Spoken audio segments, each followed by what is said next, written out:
So why this need for change and new branding now? Let's ask our hardball strategist right now. Tonight, former George W. Bush and McCain advisor Mark McKinnon and Democratic strategist Steve McMahon.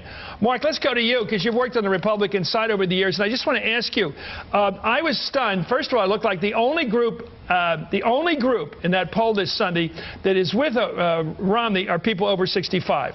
In other words, if the only people in this country could vote were under 65, he'd get swamped. You're laughing, but it's an amazing situation to be in for any party, Republican or Democrat, to only own the old people. Your thoughts? And is that one reason why they're changing their advertising to try to get some demos, as we call them in this business? At least they've got a reliable demographic, and we can count on those folks to come out anyway. You know, Chris, I just remember in 2000, about this same time, we called that month Black September because we came out of that convention pretty strong, and then Gore had a really good convention. We were down suddenly 3 points. Suddenly all the guns turned at us. Everybody wanted me fired because the ads were terrible. And so I know your guy W pulled it out in the debates. He won every one of the 3 debates. Of course, that's why you won. That ain't complicated. Absolutely, that shows why the debates are so important. And you know, we haven't had the debates yet, and so the point is that Romney's got an opportunity. I mean, there's still a couple of chapters left to play in this game. Is there a Romney personality that will show that we haven't seen yet? A likable guy. I mean it. Is there a charming, debonair Romney that will be compassionate and connect with people that we've never met before?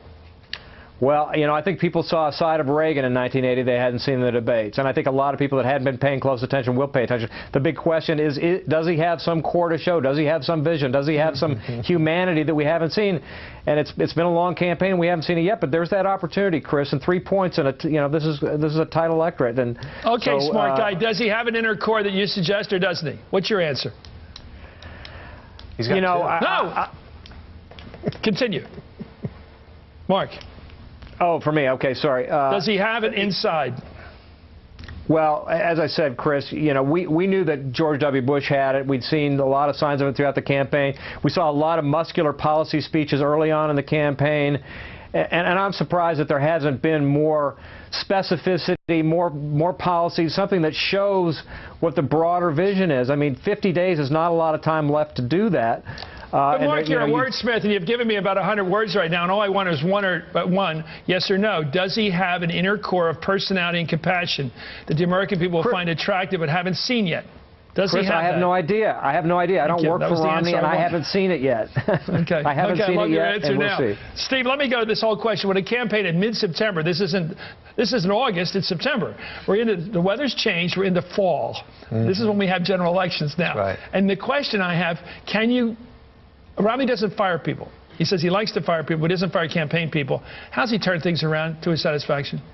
Well, in the actually, ad campaign? I think today's move wasn't so much a change in strategy as it was a distraction. They wanted to take attention off the story that was written in Politico. It was all about a campaign in disarray that was not succeeding against the president. I don't think you change campaign strategies and begin to argue the case against the president on all the issues that the president is defeating you on. He wants to talk about the middle class and who's going to be a better president for the middle class. That's laughable. He's losing that argument by 15 points. A majority of the American people, more than a majority, 53% in the New York Times poll this weekend, say he's out for the rich. Only one-fifth of the voters think Obama's out for the poor. So it's not symmetric. It's overwhelming. And the ads are working, aren't they? The Democratic ads. They're totally working. The other thing Bill Clinton did, which you correctly identified so effectively, is he took the argument, are you better off today than you were 4 years ago? Look at that number, 53%. And he turned it against him. And so the president now is winning on every key measure that this election will be about. And Mitt Romney's losing, and he's decided to take the case to those measures that he's losing most badly. Today, he was speaking to an Hispanic audience, an audience that he's losing by 40 points. He needs to go back to talking about the economy if he wants to have any hope, and not talking about all the issues that the president is defeating. How does he? I got to get to this. I don't want to run this ad. I want to ask you, Mark, because you're a pro, and I think your refusal to answer my question thoroughly was probably a mark of a smart person, because I don't think we have any evidence to believe he is this compassionate, wonderful guy, because he wouldn't be talking about it. He spent his whole acceptance speech saying, I'm a human being. That's a hell of a marker to try to get to. Let me ask you, how do you knock this idea that he's the elitist candidate? 53%, that includes some Republicans, apparently, who believe he's basically out for the rich. How do you kill that between now and November? Well, you've got to articulate that you've got some real policies that would really affect the middle class, and you can't be vague about that. Is anything he's going to do hurt the rich?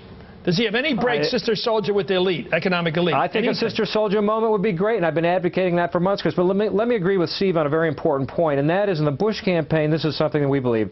I'd rather have a consistently executed strategy that's flawed than a strategy that changes month to month, reacting to external events and pressures.